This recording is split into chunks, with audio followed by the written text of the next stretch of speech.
In a modern world brimming with temptations and entertainment, a crucial question arises. How truly free are we? Pause and reflect before you answer.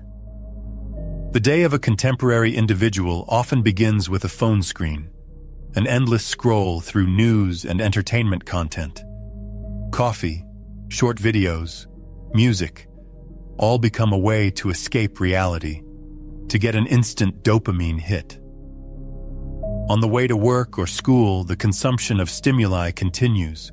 Social media, notifications, advertising banners.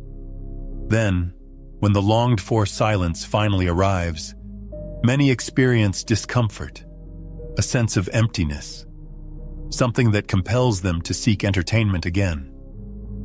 But should we blame pleasure? After all, it is a natural tool of the human mind, an evolutionary mechanism that prompts us to strive for what sustains our lives. However, what happens when pleasure becomes a prison? When the need to constantly feel good turns us into captives of an endless cycle of instant gratification. Aldous Huxley foresaw this almost a century ago. Unlike the bleak world of total control and repression described by George Orwell in 1984, Huxley presented an even more terrifying prospect.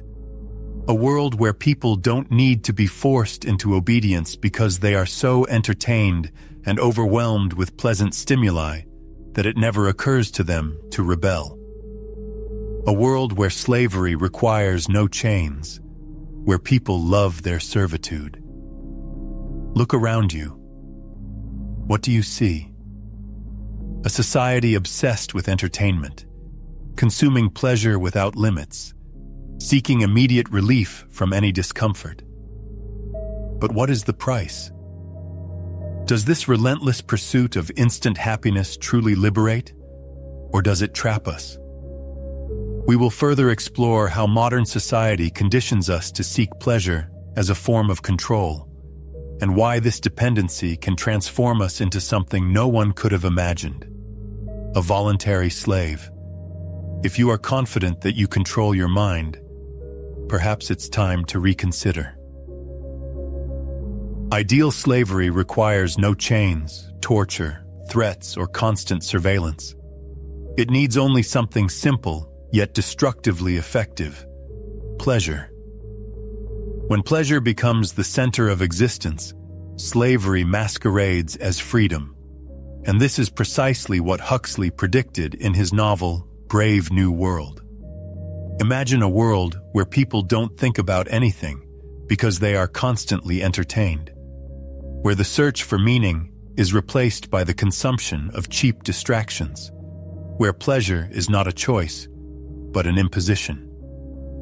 In his dystopia, Huxley created a society where individuals are conditioned from birth to avoid anything that causes discomfort.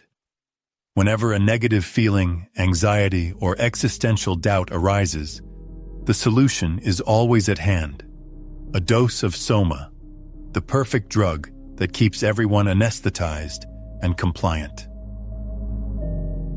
But is this world truly fiction?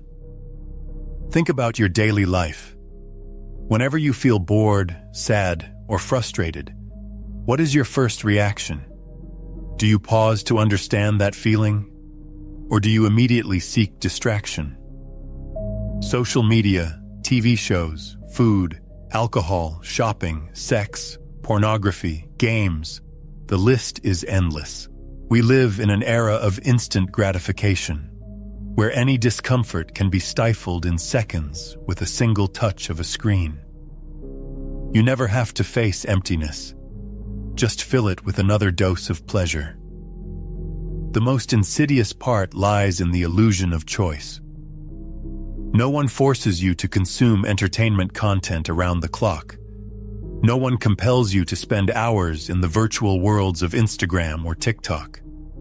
There is no direct compulsion to buy specific foods or endlessly scroll. However, if it's truly a choice, why is it so hard to stop? The answer lies in the mechanisms of conditioning. deeply ingrained in our consciousness. When a person becomes accustomed to immediate gratification as a way to escape any discomfort, the brain adopts this as the default solution. Over time, the ability to tolerate boredom, silence, and self-reflection atrophies. The mind loses the capacity to be alone with itself. The individual, without realizing it, turns into a happy servant, a prisoner bound not by force but by pleasure, as Huxley so prophetically described. But how does this happen? How does conditioning make us avoid critical thinking and keep us in this addictive cycle? This is what we will explore next. The question arises, why is it so hard to stop? Why, even when aware of the need to focus on productive activities, does the hand involuntarily reach for the phone and the brain crave a new notification, video, or stimulus? This is not accidental, but the result of purposeful conditioning. From birth, we are conditioned to avoid discomfort at all costs. The education system is geared not towards developing critical thinking, but towards simple reproduction of information. The labor market programs us for production, not contemplation. The entertainment industry ensures a continuous stream of distractions to prevent us from pausing and asking questions about the world around us. Collectively, this creates a society where the real threat comes not from an authoritarian government suppressing free speech, but from a system that gradually deprives us of the interest in seeking it. Aldous Huxley foresaw this in his novel Brave New World. He showed that citizens didn't need brutal suppression. They could be taught to love their servitude. From childhood, they were subjected to hypnopedia, messages repeated during sleep that shaped their beliefs without conscious participation. Phrases like, "everyone belongs to everyone else," and "a gram of soma solves everything," were imprinted in their minds, so they would never ponder the meaning of life. They grew up believing that happiness lay in conformity, avoiding deep thoughts, and fleeing from all suffering.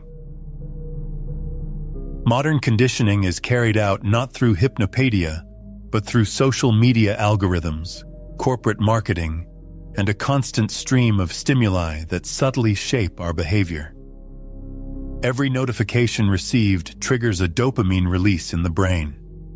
Every short video, providing new information effortlessly, trains us to avoid independent thought.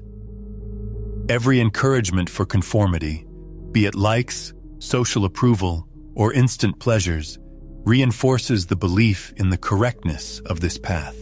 The result is a generation of people incapable of being alone with their thoughts, unable to cope with discomfort, and unwilling to question the system, as they have lost the habit of critical thinking. Ultimately, a dictatorship becomes redundant when the masses themselves reject any ideas requiring mental effort.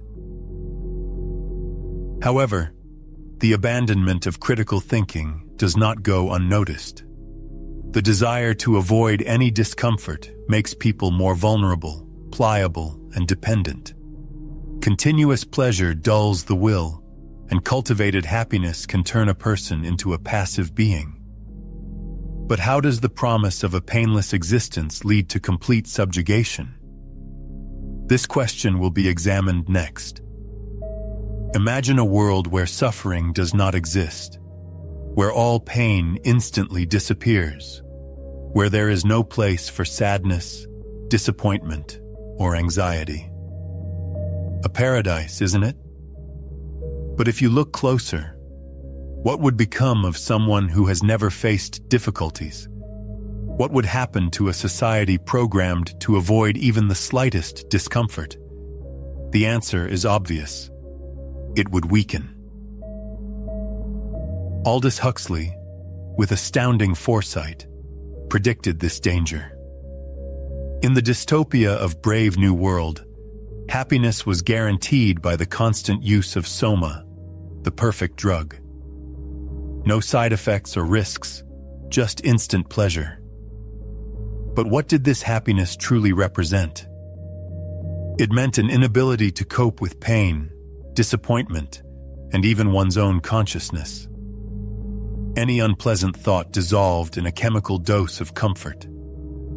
Life turned into an endless series of superficial pleasures. Sex, entertainment, consumption. Anything outside this pattern was perceived as a threat. In the modern world, there may not be literal soma, but its equivalents exist. Social media offering instant doses of approval. Dating apps eliminating the fear of rejection. Algorithms anticipating desires and providing exactly what's needed even before a person realizes it. All of this is designed to eliminate any discomfort, any emptiness, any need to exert effort. But the constant escape from pain has its price. Psychological resilience. The harsh reality is that pain serves an important function. Suffering builds resilience. Disappointments teach growth, and difficulties foster development. However, when everything is softened and challenges are avoided, a person becomes more fragile. Any discomfort seems unbearable. Minor setbacks turn into existential crises, and insignificant conflicts are perceived as catastrophes. Everything that requires patience or effort is discarded, as people have been taught to seek easy paths, instant pleasure, and quick solutions. This makes individuals more manageable. A society of strong and resilient individuals who accept discomfort and learn from it will never be submissive and will not agree to live under the oppression of a system that restricts freedom. But a society of emotionally dependent people, needing constant stimuli to avoid emptiness and escape from any suffering, will be obedient and manageable, an ideal society for those who seek power without resorting to violence. Thus, the trap closes. What seems like freedom, the ability to avoid suffering, actually turns into a prison. But there is a way out. To break free from this cycle, it is necessary to understand the difference between pleasure and purpose. While pleasure can enslave, purpose can liberate. This aspect will be explored further. What truly draws us in this life? Fleeting happiness or something greater, imbued with meaning? Are we seeking short-term pleasures or striving for a higher purpose that defines our existence? The answer seems obvious. Yet how often do we pause to deeply consider this? Modern society persistently convinces us that happiness is the ultimate goal. But what does it offer us as its components? We are offered an endless succession of fleeting pleasures, coveted likes on social media, impulsive purchases, casual hookups, binge-watching TV series, and ultra-processed food that provides a brief surge of enjoyment, inevitably followed by a sense of emptiness. All of this brings only temporary satisfaction, which quickly fades, and therein lies the root of the problem. Pleasure, by its nature, is fleeting. It requires constant renewal. Otherwise, the feeling of inner emptiness inevitably returns. However, consider the most significant moments of our lives, those that truly shaped us as individuals. Were they moments of fleeting pleasure, or periods full of challenges, requiring effort and overcoming obstacles? Viktor Frankl, the eminent psychiatrist and Holocaust survivor, emphasized in his book Man's Search for Meaning that people cannot exist without purpose. He observed that even in the most inhuman conditions, those who found deep meaning in their lives exhibited incredible resilience and maintained their sanity. Herein lies the paradox. The relentless pursuit of constant pleasure weakens us, drains our strength, while striving for a higher purpose, on the contrary, strengthens us and instills confidence.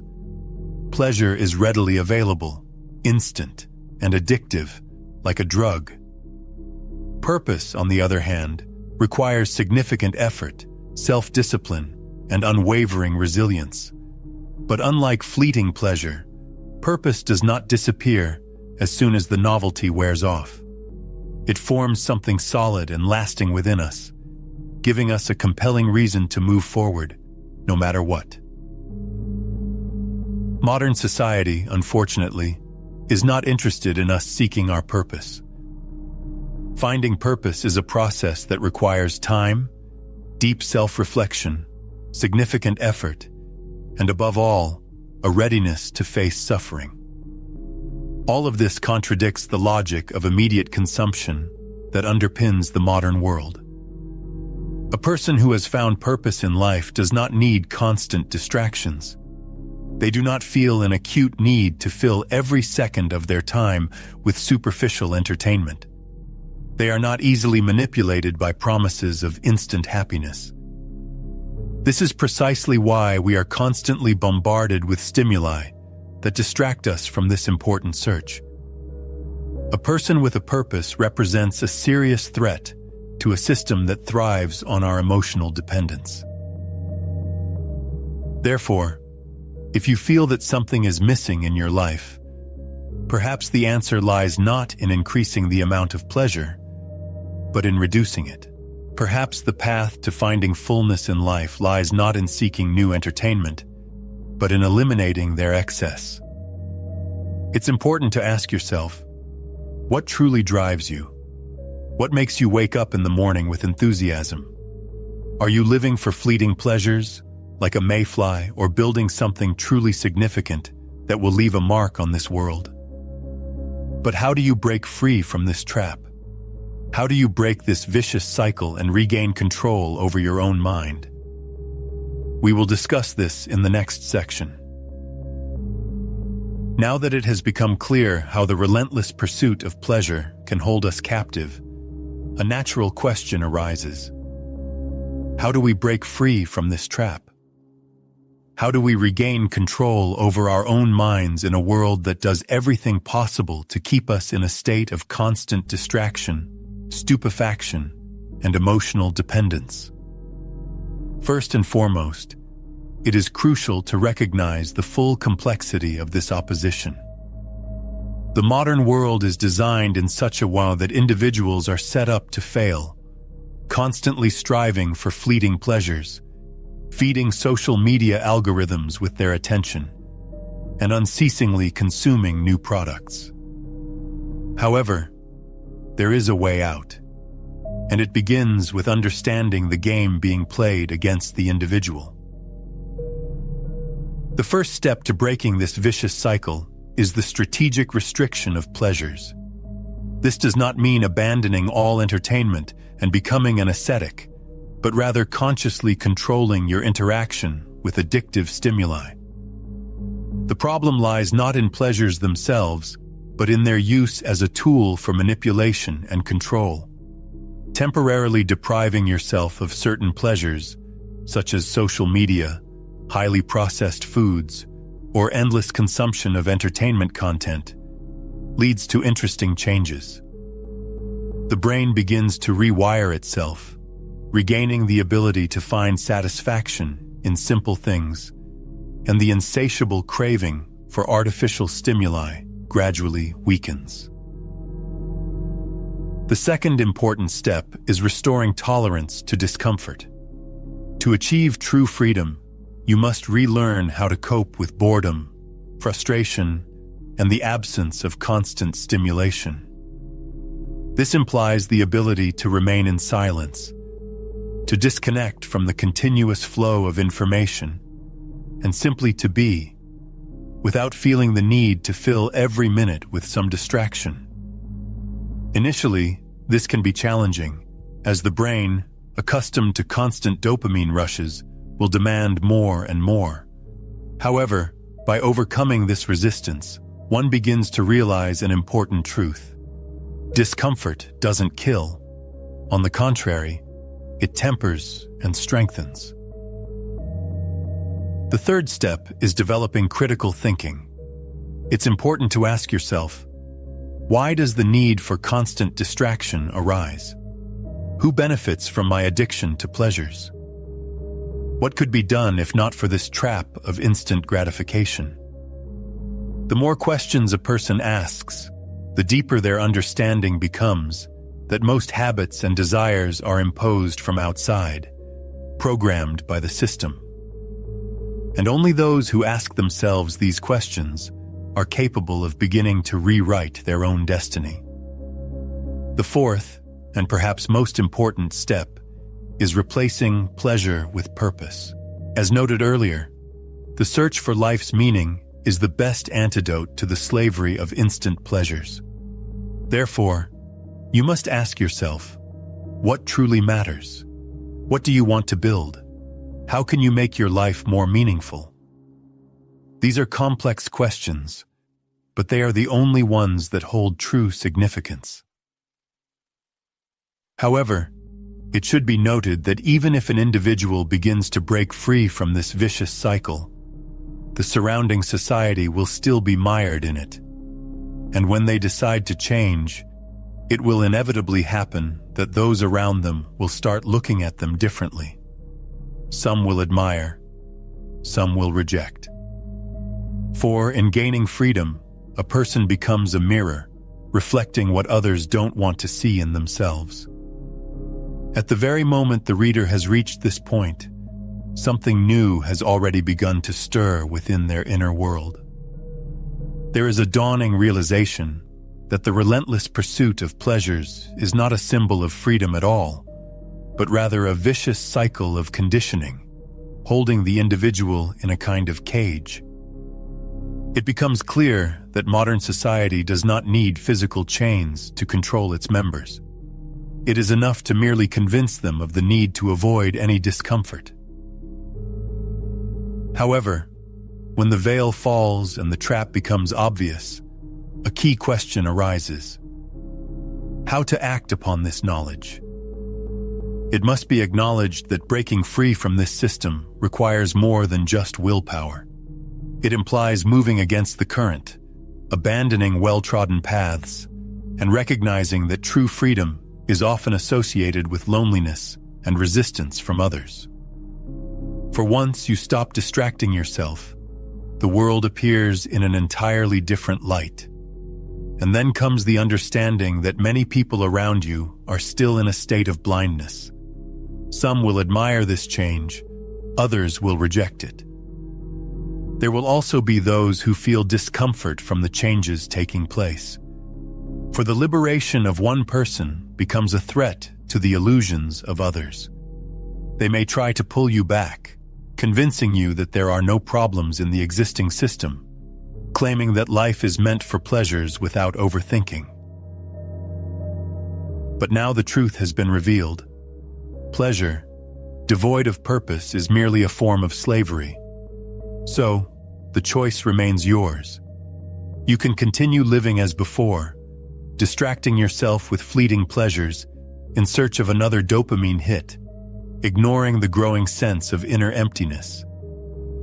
Or you can decide to regain control over your mind, define a purpose, and become a person not easily manipulated. The question is, which path will you choose? Have you ever felt trapped by this cycle?